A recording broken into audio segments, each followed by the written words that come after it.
Good morning. This is World News, all you need to know about what's going on here at World Changers Church International. I'm Charlotte Wheeler. Members of the Home Fellowship Ministry generally meet at their group leaders' homes about once a month, and those groups are set up according to where our members of World Changers live.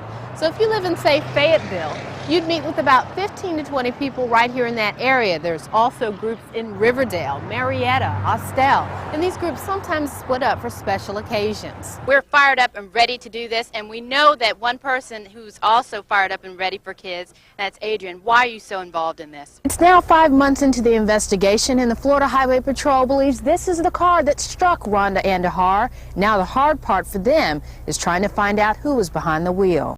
If you think you need 4 years in college to make a lot of money, you might want to think again. 65% of the jobs of the future will require technical backgrounds and pay big bucks. Now that's why there's a push to create a technical high school here in Okaloosa County. The former Red Oaks housing community near College Park is all boarded up now, shut down in November of 2002 to make way for new homes. It had been Deanna Boykin's home for 9 years until she moved out last August. On a daily basis in our community, we would see shooting. We would see guys running through the backyards, and even sometimes through the apartments. If you left your door open, they would just run straight through, running from the police. And it was hard to be a Christian and bringing your children up in that environment. You're trying to explain to them, okay, no, this is not the right way. This is not the way that we should live, but you know, we just have to put our trust and faith in God and just believe that He will bring us out. Deanna Boykins is a single mother of 8. 3 daughters and 5 sons. She says her kids learned how to build up their faith with the help of Judah Generation, an outreach ministry offered through World Changers Church International's children's ministry. Everybody wanted to talk about God, and they would be explaining some of the scriptures, you know, that they learned. They would always come back and say they know things would change, you know, in our situation and in our circumstances, and how God is a good God. They loved it. Judah Generation picks up young people ages 6 through 14 in communities similar to Red Oaks, such as this string of apartments on Simpson Road in Atlanta, and brings them to campus 3 Saturdays a month so they can eat breakfast, play lots of games, and hear the Word of God. They see drugs, they see alcoholics, and they see all these kind of things, and it is a way of life. They begin to act it out as they grow up. And so it's so important for us to be there for their lives and let them know there is another way. Students from Blue Water Elementary School are decked out in red, white, and blue, waiting to cast their ballots. Most people don't listen to us just because we're smaller, and I think it's good that we just voted so everyone can know what we think.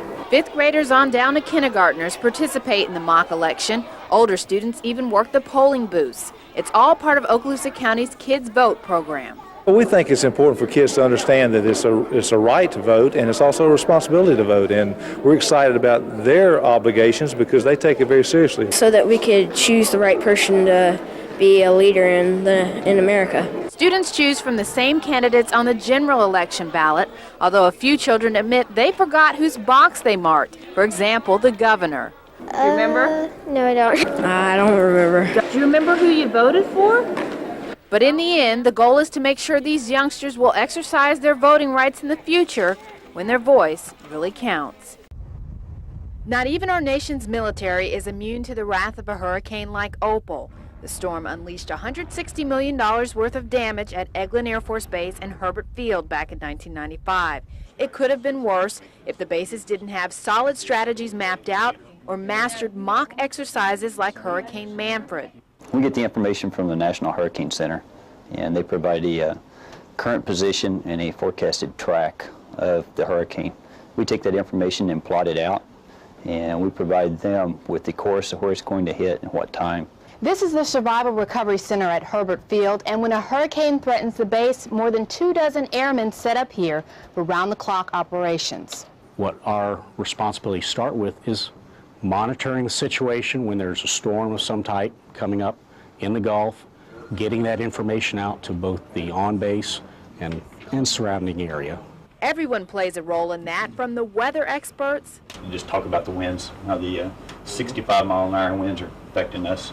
to the command teams represented by each department that make decisions for Air Force personnel, their families, and aircraft to head for safety. There are in-place procedures for everyone, either for evacuation of the installation or, depending upon the storm itself, sheltering of Eglin personnel. Doesn't matter whether they're married, single, everyone is incorporated into that concept.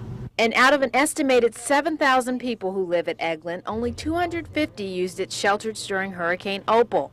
That's one indication the word got out quickly here to pack up and leave.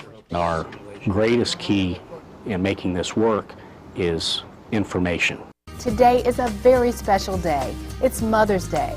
On behalf of our pastors and our entire World Changer family, I'd like to wish all moms a happy Mother's Day. So in honor of all that you do, here's a special tribute just for you. God bless you. Enjoy.